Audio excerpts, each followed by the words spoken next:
നമസ്കാരം. ഒരുപാട് ആഗ്രഹങ്ങളും സ്വപ്നങ്ങളുമുള്ള ഒരു വിദ്യാർത്ഥി ഉണ്ടായിരുന്നു. പക്ഷെ കുറച്ച് നാളായി അവന് ഒരുപാട് പ്രശ്നങ്ങൾ. പഠിക്കുന്ന കാര്യങ്ങളൊന്നും മനസ്സിലാകുന്നില്ല, പഠിച്ച കാര്യങ്ങൾ ഓർമ്മയിൽ നിൽക്കുന്നില്ല, പഠിക്കുമ്പോൾ ശ്രദ്ധ ലഭിക്കുന്നില്ല. അവസാനം അവൻ തീരുമാനിച്ചു അവനെ പഠിപ്പിക്കുന്ന സാറിനെ കണ്ട് കാര്യങ്ങളൊക്കെ ഷെയർ ചെയ്യാമെന്ന്. അങ്ങനെ ഒരു ഞായറാഴ്ച അവൻ അധ്യാപകൻ്റെ വീട്ടിലേക്ക് പോയി. അധ്യാപകനെ കണ്ട് കാര്യങ്ങളെല്ലാം വിശദീകരിച്ചു. അവൻ പറഞ്ഞ കാര്യങ്ങൾ ശാന്തനായി കേട്ട അധ്യാപകൻ അവനോട് ചോദിച്ചു, ഒരു ഗ്ലാസ് വെള്ളം തരട്ടെ? അവൻ തലകുലുക്കി. അധ്യാപകൻ ഒരു ജഗ്ഗിൽ നിന്ന് ഗ്ലാസ്സിലേക്ക് വെള്ളമൊഴിച്ചു. ഗ്ലാസ് നിറയാറായി. എന്നിട്ടും അധ്യാപകൻ വെള്ളമൊഴിക്കുന്നത് നിർത്തുന്നില്ല. ഇപ്പോൾ ഗ്ലാസ് നിറഞ്ഞ് വെള്ളം പുറത്തേക്ക് പോവുകയാണ്. ഇത് കണ്ടു നിന്ന വിദ്യാർത്ഥി അധ്യാപകനോട് ചോദിച്ചു, സാർ എന്താണ് ഈ ചെയ്യുന്നത്? വെള്ളം നിറഞ്ഞ് പുറത്തേക്ക് പോവുകയല്ലേ, പിന്നെ എന്തിനാണ് വീണ്ടും വെള്ളമൊഴിക്കുന്നത്? അധ്യാപകൻ വെള്ളമൊഴിക്കുന്നത് നിർത്തി. അധ്യാപകൻ അവനോട് ചോദിച്ചു, ഇപ്പോൾ നിനക്ക് മനസ്സിലായോ എന്താണ് നിൻ്റെ പ്രശ്നമെന്ന്? നിൻ്റെ മനസ്സാവുന്ന ഗ്ലാസ് നിറഞ്ഞിരിക്കുകയാണ്. ആദ്യം നീ നിൻ്റെ മനസ്സിനെ കാലിയാക്കണം. അതായത് പഠനമല്ലാതെ നിൻ്റെ മനസ്സിലുള്ള മറ്റു കാര്യങ്ങൾ. ചിലപ്പോൾ അത് സിനിമയാകാം, അല്ലെങ്കിൽ ഗെയിംസ്, ഫ്രണ്ട് സർക്കിൾ, ചില bad habits, addictions, social media എന്നീ കാര്യങ്ങളെല്ലാം കുറച്ച് നാളത്തേക്ക് നീ മാറ്റി നിർത്തുകയാണെങ്കിൽ നിനക്ക് നിൻ്റെ മനസ്സിനെ കാലിയാക്കാൻ സാധിക്കും. അപ്പോൾ നിനക്ക് കൂടുതൽ പഠിക്കുവാനും കൂടുതൽ ശ്രദ്ധിക്കുവാനും കഴിയും. ഇനി ഞാൻ ഷെയർ ചെയ്യാൻ പോകുന്നത് ഒരു സക്സസ് സ്റ്റോറിയാണ്.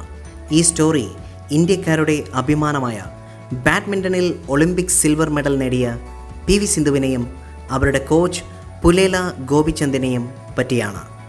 2016 റിയോ ഒളിമ്പിക്സിന് മുമ്പായി P V Sindhu Australian Open badminton ടൂർണമെൻറ്റിൽ മത്സരിക്കാനായി പോയി. പക്ഷേ അവർക്ക് പ്രീ ക്വാർട്ടർ ഫൈനലിൽ തോറ്റ് ടൂർണമെൻറ്റിൽ നിന്ന് പുറത്താകേണ്ടി വന്നു.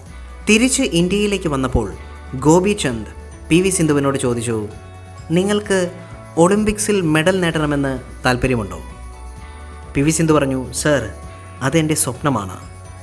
ഗോപിചന്ദ് പറഞ്ഞു, അങ്ങനെയാണെങ്കിൽ നിങ്ങൾ 3 കാര്യങ്ങൾ ചെയ്യണം. 1, ഇനി ഒളിമ്പിക്സിന് 8 മാസമാണ് ഉള്ളത്.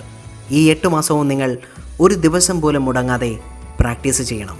2, ഇന്ന് മുതൽ 8 മാസത്തേക്ക് നിങ്ങൾ സ്മാർട്ട് ഫോണോ ഇൻ്റർനെറ്റോ ഉപയോഗിക്കാൻ പാടില്ല. 3, ഇന്ന് മുതൽ ഒളിമ്പിക്സ് കഴിയുന്നത് വരെ ചായയോ കാപ്പിയോ കുടിക്കുമ്പോൾ അതിൽ പഞ്ചസാര ചേർക്കാൻ പാടില്ല. രണ്ടാമത്തെയും മൂന്നാമത്തെയും കാര്യങ്ങൾ കേട്ട് പി വി സിന്ധു ശരിക്കും ഞെട്ടിപ്പോയി. കോച്ച് അവരോട് പറഞ്ഞു, സ്മാർട്ട് ഫോണും ഇൻ്റർനെറ്റും ഉപയോഗിക്കരുത് എന്ന് പറഞ്ഞത് ഇവ രണ്ടും നിങ്ങളുടെ ശ്രദ്ധയെ നിങ്ങളുടെ ലക്ഷ്യത്തിൽ നിന്ന് ഡിസ്ട്രാക്റ്റ് ചെയ്യും എന്നുള്ളത് കൊണ്ടാണ്. പിന്നെ ചായയിലോ കാപ്പിയിലോ പഞ്ചസാര ഉപയോഗിക്കരുത് എന്ന് പറഞ്ഞത് ഓരോ തവണയും നിങ്ങൾ കാപ്പിയോ ചായയോ കുടിക്കുമ്പോൾ നിങ്ങൾക്ക് അനുഭവപ്പെടാവുന്ന കയ്പും ചവർപ്പും നിങ്ങളെ നിങ്ങളുടെ ലക്ഷ്യത്തെയും സ്വപ്നത്തെയും പറ്റി ഓർമ്മിപ്പിക്കാനാണ്. പി വി സിന്ധു 8 മാസത്തേക്ക് കോച്ച് പറഞ്ഞ ഈ 3 കാര്യങ്ങളും ചെയ്തു. പിന്നീട് എഴുതപ്പെട്ടത് ഇന്ത്യയുടെ ചരിത്രമാണ്. പി വി സിന്ധു ഇന്ത്യക്ക് വേണ്ടി ബാഡ്മിൻ്റണിൽ ആദ്യത്തെ ഒളിമ്പിക് സിൽവർ മെഡൽ കരസ്ഥമാക്കി. ഈ കഥ നമ്മെ പഠിപ്പിക്കുന്ന വലിയ പാഠം ഇതാണ്: ലക്ഷ്യത്തിലേക്ക് എത്തിച്ചേരാൻ നമ്മുടെ ശ്രദ്ധ തിരിക്കുന്ന എല്ലാ കാര്യങ്ങളും നമ്മൾ മാറ്റിവെക്കുകയും നമ്മുടെ മനസ്സിനെ കാലിയാക്കുകയും ചെയ്യണം. അങ്ങനെ ചെയ്യുമ്പോൾ നമ്മൾ തീർച്ചയായും വിജയിക്കുക തന്നെ ചെയ്യും.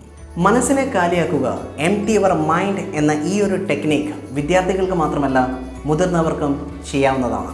So let's empty your mind to be more and to do more.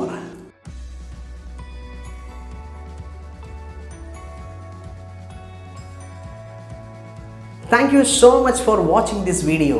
ഈ വീഡിയോ നിങ്ങൾക്ക് ഇഷ്ടമായാൽ please like, share and subscribe to our channel. വീണ്ടും കാണാം പുതിയ വീഡിയോയിൽ. My name is Solomon, John Solomon.